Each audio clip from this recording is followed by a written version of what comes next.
Hey guys, it's Amy. Welcome back to Too Blessed. I wanted to make a video today to give you an update on my health and what is going on. We've got some upcoming things here, so I just wanted to kind of let you all know what was happening. So for those of you that are new here, I have a lot of chronic and pretty serious illnesses. It started out with diabetes, and then they found that I had retinopathy in my eyes, and because of that I am legally blind. I also have a pretty serious condition that is called gastroparesis, and for any of these, if you want more information, I have videos where I've talked about them a little more in depth, so go back to my channel and you can look at those. So I'm not going to go into much detail here. So like I said, I also have the gastroparesis, and then the most recent one that we've been dealing with is kidney failure. We found out about that last year, and so we've been kind of dealing with that, you know, kind of a new one for us, learning as much as we can. So one of the things that's going to be coming probably in the pretty near future, within the next few months, is that I most likely will be starting dialysis. And in preparation for that, they have had to do some procedures on my arm, because they have to get an access point where they can do the dialysis. You know, it's not as easy as just like putting in an IV. It has to be a specific type of access called a fistula. So actually back in October, they did a procedure on my arm. I don't know if you'll be able to see on the camera, but I have a scar that runs right here where they did that procedure. And what they did is, the veins in my arm are very weak. And so they took an artery in the top part of my arm and connected it with a vein in the lower part of my arm. And now, since October, we've just been waiting for that to get stronger. When they direct that artery into the vein, it's going to make the vein get bigger, get stronger, and just, you know, over time just keep getting stronger and stronger. So we've kind of been waiting on that. We've also been waiting because when they did that procedure in October, I got very sick after having the anesthesia. So the surgeon was a little hesitant to just jump in there and do the second part of the procedure. So he's, you know, just kind of been putting it off and putting it off. But now we realize that, you know, we have to get this done, basically, because when he does the second part, I still have to be able to heal for a couple of months before they can use that access point.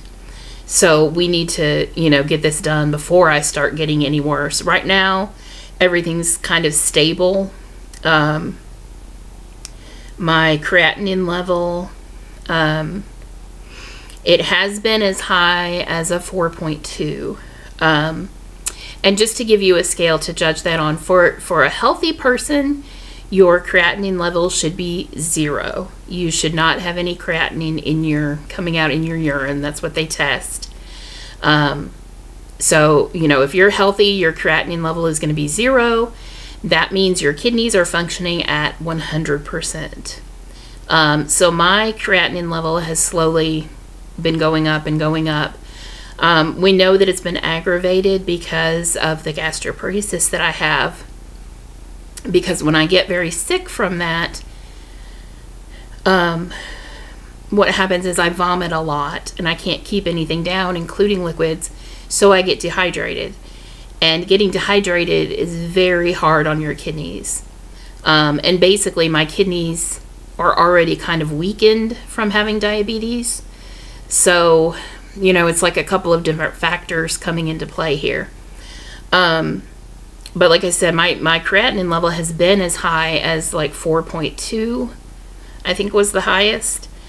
But it's actually backed back down a little bit since I'm relatively healthy.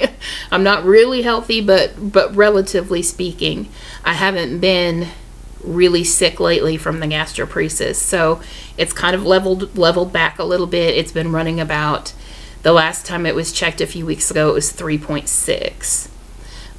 So that's still, you know, it's still high, but it's better than it has been. So hopefully we can maintain at that level maybe for a little longer. Like I said, so basically the next step that has to be done is they're going to have to do another procedure on my arm.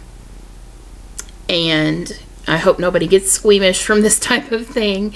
But what they're going to have to do now is take that vein that has been getting bigger and stronger, and they're going to lift it up so that it's above the muscle. So it's basically right under the skin. So that when I do go to start dialysis, then they just, you know, they just have to go through the skin and the vein will be right there, easily accessed. So, you know, like I said, he's been kind of putting it off, kind of hesitant. And I went to see him the other day, and we kind of got to talking about it, and he asked me how I felt about it. And I said, well, I mean, I know it's going to have to be done. And like I said, I have not been sick lately, because I remember the day that we did the procedure in October. I was sick that morning. I was very nauseous. I ended up taking some nausea medicine. So I started out already feeling sick, and then I think, you know, then just the anesthesia and probably the stress of the situation just kind of made everything worse, and it just, I think I ended up staying in the hospital for a few days. It was supposed to be, you know, a simple outpatient procedure, and I ended up in the hospital from it because I was just so sick. So, you know, hopefully with the fact that I am feeling pretty good right now, hopefully things will go a little smoothly. He did talk about perhaps the possibility that he might be able to do the procedure without putting me completely to sleep. He wasn't quite sure if he was going to be able to do that. So, you know, that's just something that we kind of talked about. So, when I post this video, it should get posted on Wednesday, and my procedure is going to be on Friday, July 21st. So, you know, that way you just kind of have a time frame of what's happening. So as soon as I can after the surgery, like I said, hopefully everything's going to go smoothly. I will get to come home, and as soon as I can, I will update you after that to let you know how things went and how I'm doing. You know, it's just going to be a little incision in my arm, so it's not like I'll be bedridden or anything like that. So I should be able to get back to posting some updates and maybe posting a new video within just, you know, a day or a couple of days after that procedure is done. So,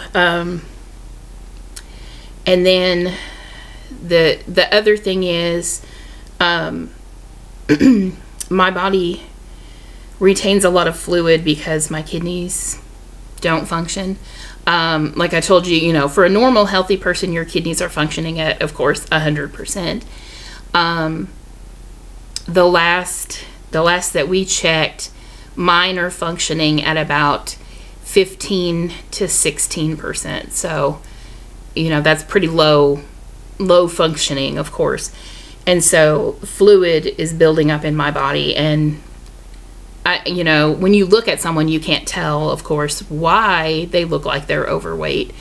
But for me, a substantial portion of extra weight that I carry is fluid that has been building up in my body.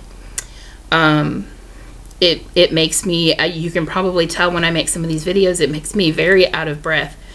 I mean, I'm just sitting here and I kind of can sometimes barely catch my breath. So, you know, in a way I look forward to starting dialysis because it's gonna get rid of some of this fluid, and, you know, hopefully that would make me feel better. But then I've also heard and read some kind of scary things about dialysis. So we're just, you know, we're just going forward and we're just going to see what happens. If I could avoid starting dialysis, that would be fine with me. I would be okay with that. But I just, I don't know how long my body's going to be able to kind of go on like this. One thing that I'm trying to do in preparation for the surgery is I'm trying to really push hard and walk on my treadmill a couple of times a day and just see if maybe I can help, maybe by doing a lot more movement, possibly I can help move some of this fluid out, or, just make myself a little stronger, because I know, the better condition I'm in, the better I will recover from the surgery. So I don't have a long time. I mean, from the time they told me I was going to have the surgery until the surgery day, it was less than 2 weeks. So I don't have a lot of time, but I'm just doing what I can. So again, I just wanted to let you guys know so that you know where we're at. You know what's going on with me. And again, I will update as soon as I can, after the surgery, as soon as I'm feeling good and can let you know. And just, if you're new here and you would like to follow my journey, you would like to see where we go, you feel free to hit that subscribe button and join us. And I will see you in the next video.